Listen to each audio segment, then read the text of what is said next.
पलपल news के news room से मैं हूं आपके साथ नदीम अकरम। देश दुनिया में इस्लामोफोबिया को लगातार बढ़ावा दिया जा रहा है और जो लोग इनको बढ़ावा दे रहे हैं उनके दिलों में इस कदर इस्लाम के खिलाफ, मुसलमानों के खिलाफ और प्रॉफिट मोहम्मद के खिलाफ इतनी नफरत भर दी गई है कि वो कुछ भी कहने, सुनने, समझने की शक्ति को भूल चुके हैं, क्योंकि उन्हें वही करना है जो उन्हें कहा गया है। क्योंकि लगातार ऐसी खबरें सामने आ रही हैं देश में भी और दुनिया भर में भी।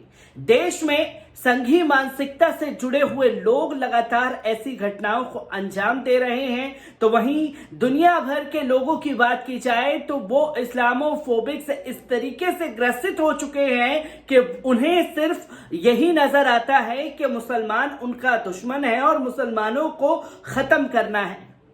कुछ ऐसी ही तस्वीरें लगातार सामने आ रही हैं और उन तस्वीरों के ऊपर अब बात करना जरूरी हो चुका है, क्योंकि पिछले साल हमने देखा कि फ्रांस में किस तरीके से बवाल मचा, जिसमें प्रॉफिट मोहम्मद के चित्र को लेकर के इस्लामी जगत में हंगामा था और इस्लामी जगत ने जिस तरीके से फ्रांस को सबक सिखाया वो यकीनन काबिले तारीफ कदम था। और इस्लामी जगत से पूरी तरीके से प्रताड़ना खाने के बाद भी इस्लामोफोबिक से ग्रसित लोग सुधरने का नाम नहीं ले रहे हैं। वो लगातार ऐसी घटनाओं को अंजाम दे रहे हैं जिससे मुसलमानों के खिलाफ एक नफरत को बढ़ावा दिया जा सके।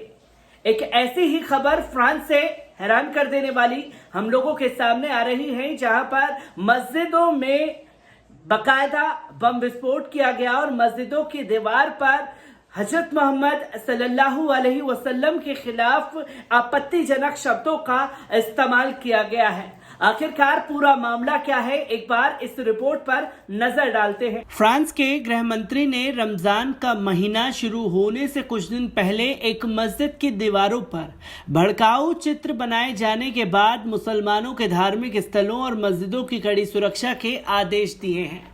रविवार को फ्रांस के पश्चिम नगर रेंस में एक मस्जिद की देखभाल करने वाले और मुस्लिम समुदाय के लोगों ने मस्जिद की दीवारों पर रंगों से चित्र बने देखे। इन चित्रों में इस्लाम और पैगंबर हजरत मोहम्मद सल्लल्लाहु अलैहि वसल्लम के खिलाफ अपमानजनक बातें लिखी हुई थी। रेंस के प्रोसिक्यूटर कार्यालय ने इस संबंध में जांच शुरू कर दी है। फ्रांस के गृह मंत्री जेराल्ड डरमेनी ने इस संबंध में पत्रकारों से बात करते हुए इस गलत हरकत की निंदा की और फ्रांस के 57 लाख मुसलमानों के साथ एकजुटता व्यक्त की। उन्होंने कहा कि इस सांस्कृतिक व धार्मिक केंद्र पर जो मुस्लिम विरोधी बातें लिखी गई हैं वे अस्वीकार्य हैं। डरमेनी ने कहा कि फ्रांस में उपासना की आज़ादी एक बुनियादी आज़ादी है। यूरोप के सबसे बड़े अल्पसंख्यक समुदाय के रूप में मुसलमानों के साथ फ्रांस में हालिया दिनों में कई नाजुक घटनाएं हुई हैं। हाल ही में फ्रांस की सेनेट ने 18 साल से कम उम्र की लड़कियों पर सार्वजनिक स्थलों पर हिजाब पहनने पर रोक लगाने वाले एक विधेयक के मसूदे के पक्ष में वोट दिया। मानवाधिकार संस्था एमनेस्टी इंटरनेशनल ने पिछले महीने इस मसूदे पर चेतावनी देते हुए इसे फ्रांस में अधिकारों और आज़ादी पर गंभीर हमला करार दिया। आपको बता दें कि इससे पहले फ्रांस में आतंकी हमलों के बाद से ही सरकार ने मुस्लिमों के खिलाफ कार्रवाई तेज कर दी है। फ्रांस के होम मिनिस्टर गेराल्ड डरमेनियन ने स्पष्ट कहा कि मस्जिदों की जांच की जा रही है और कट्टरपंथ को बढ़ावा देने वाले संगठनों पर प्रतिबंध लगाया जा रहा है। उन्होंने कहा कि जिन मस्जिदों के खिलाफ भी सबूत पाए गए उन पर ताला लगना तय है। सरकार को जांच में पता चला कि देश में कुछ जगहों पर कट्टरता और अलगाववाद को बढ़ावा दिया जा रहा है। इनके खिलाफ बड़े कदम उठाए जाएंगे। गेराल्ड डरमेनियन ने कहा कि कुछ मस्जिदों को बंद किया जा सकता है क्योंकि ये आतंकवाद को बढ़ावा दे रही हैं। इससे देश में अलगाववाद बढ़ रहा है। पेरिस के एक उपनगरीय इलाके की मस्जिद को पहले ही 6 महीने के लिए बंद किया जा चुका है। अक्टूबर में हिस्ट्री टीचर सैमुअल पैटी की हत्या करने वाला मुस्लिम युवक इसी मस्जिद से जुड़ा था। वो मूल रूप से चेचनिया का रहने वाला था और गैर कानूनी तौर पर फ्रांस में रह रहा था। बता दें कि फ्रांस में अक्टूबर में एक हिस्ट्री टीचर का सिर काटकर उसे मौत के घाट उतार दिया गया था। इसके बाद से निस शहर में एक कट्टरपंथी ने 3 लोगों की हत्या कर दी थी। फिलहाल 76 मस्जिदें शक के घेरे में हैं और इनकी जांच की जा रही है। इनमें से 16 पेरिस और आसपास के क्षेत्रों में हैं, बाकी 60 देशों के दूसरे हिस्सों में हैं। एक अनुमान के मुताबिक फ्रांस की कुल जनसंख्या इस वक्त करीब 6.5 करोड़ है। इनमें से 7% मुस्लिम आबादी है। देश में कुल मिलाकर 2600 मस्जिदें हैं। 3 साल में 3 मस्जिदों को सरकार बंद कर चुकी है। यूरोप में जितने मुस्लिम देश हैं उनमें से सबसे ज्यादा मुस्लिम फ्रांस में ही रहते हैं। हिस्ट्री टीचर की हत्या के बाद राष्ट्रपति इमैनुअल मैक्रों ने साफ कर दिया था कि इस्लामिक कट्टरता को जड़ से खत्म करना जरूरी है और उसकी सरकार इसके लिए पूरी तरह से तैयार है। हिस्ट्री टीचर की हत्या के 2 हफ्ते बाद निस शहर में 3 लोगों की चाकू से गला रेतकर हत्या की गई थी। इसके बाद सरकार और फ्रांस के लोगों का सब्र बांध टूट गया। होम मिनिस्टर ने गुरुवार को कहा कि आने वाले दिनों में हर संदिग्ध स्थान की जांच की जाएगी। जहां भी शक होगा उन्हें बंद किया जाएगा। 2015 में फ्रांस की एक मैगजीन शार्ली हेब्दो ने इस्लाम में जुड़े कुछ चित्र प्रकाशित किए थे। इसके बाद 2 लोगों ने इस मैगजीन के ऑफिस में घुसकर 12 लोगों की हत्या कर दी थी।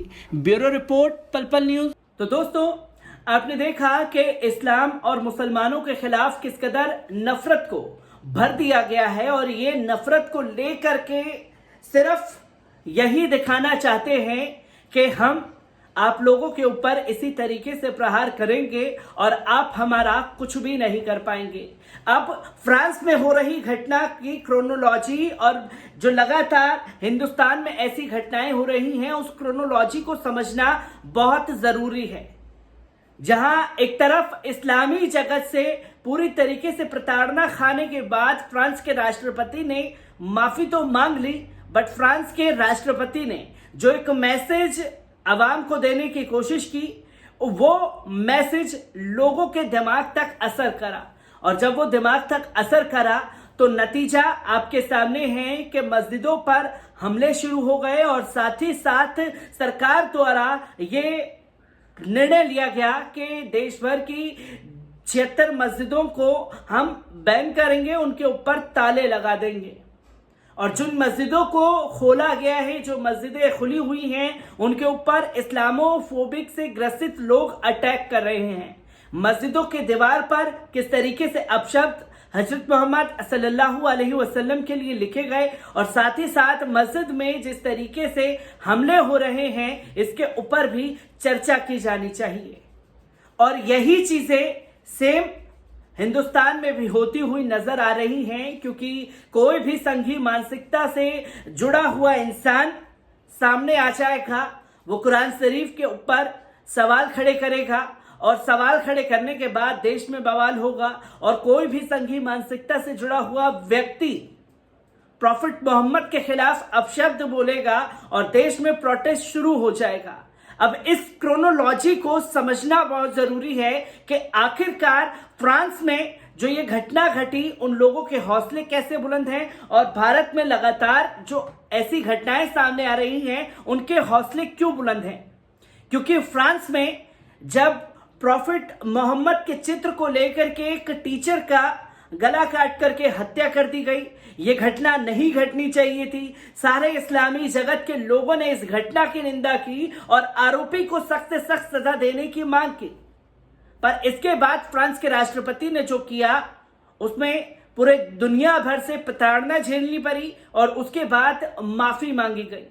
और उस दौरान जब ये घटना फ्रांस में घट रही थी तब देश के प्रधानमंत्री ने ऐलान किया था कि वो इस मुश्किल घड़ी में फ्रांस के साथ खड़े हैं।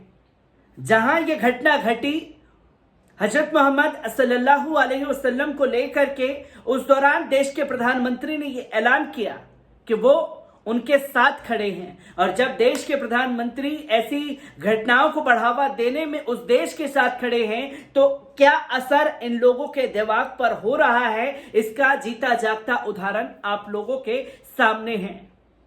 रमजान से पहले मस्जिदों पर हमले शुरू हो गए हैं। रमजान से पहले राजस्थान में कल जो खबर आप लोगों के सामने रखी, उसमें हिंसा शुरू हो गई है। अब आने वाला वक्त बड़ा ही नाजुक है कि किस तरीके से मस्जिदों की हिफाजत की जाएगी, किस तरीके से अपने आप को हिफाजत से रखने की सख्त जरूरत हो चुकी है।